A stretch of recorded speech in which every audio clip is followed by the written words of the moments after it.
আজকে যে মিষ্টিটা বানায়া দেখামু, এই মিষ্টিটা বানাইতে কিন্তু কোনো দুধের ছানা মানা লাগবে না। দুধের ছানা কাটার কোনো ঝামেলা নাই। এই ঝামেলা ছাড়াই কিন্তু মিষ্টির দোকানের মতো লাল, লাল গোলাপ জামুন বানায়া খাওয়াইবেন। তারপরে যদি ঘরে থাকে বুড়া শাশুড়ি, বুড়া ননদ তাহলে তার কথাই নেই। তারা তো খুশিতে আটখানা হইয়া যাইবো। তো তাদেরকে খাওয়ানোর লেগে কি করবেন? ঘরে যদি বিস্কিট থাকে কোনরকম যেকোনো ধরনের পাঁচমিশালি বিস্কিট অনেক সময় খাওয়ায় না।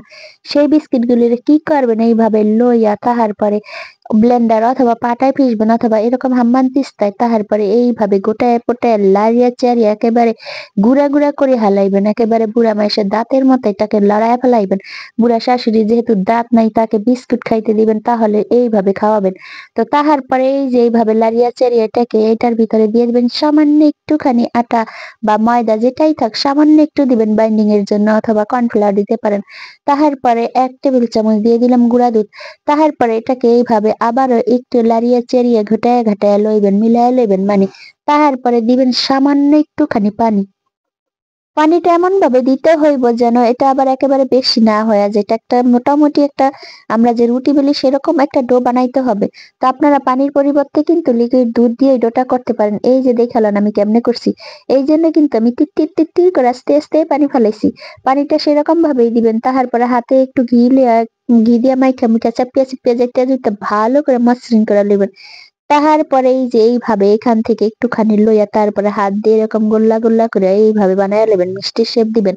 বড় ছোট লম্বা যে যেরকম করতে চান সে সেইভাবে মিষ্টির শেপ গুলি দিয়া বানাইয়া লইবেন মিষ্টি। এই যে দেখেন আমি কয়টা মিষ্টি বানাইছি এখানে।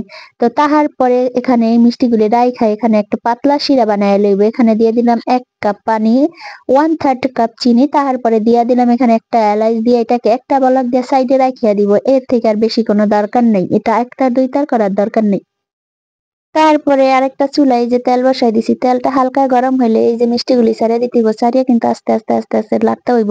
লাড়া বন্ধ করা যাইব না। নাইলে কিন্তু আবার নিচ দিয়া পুড়িয়া যাইব। আর চুলার আঁচটা কিন্তু একবারে লোতে থাকবো না, মিডিয়ামে থাকবে। একেবারে মিডিয়ামও না, পুরা হাইও না। এরকম মাঝারি আঁচে থাকবে।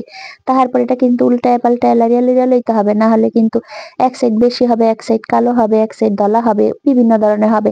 তো সব রং সমান করতে হইলে কিন্তু সমান করে ভাইজ্জা লিয়া তারপরে মিষ্টির শিরায় দিয়ে একটা বলক দিয়ে তারপরে ঢাকিয়া রাখিবেন। ০.৫ ঘন্টা পরে ঢাকনাটা খুলিয়া তাহার পরে মিষ্টিগুলি পরিবেশন করবেন। সবাই ভালো থাকেন। Thanks for watching. আল্লাহ হাফেজ।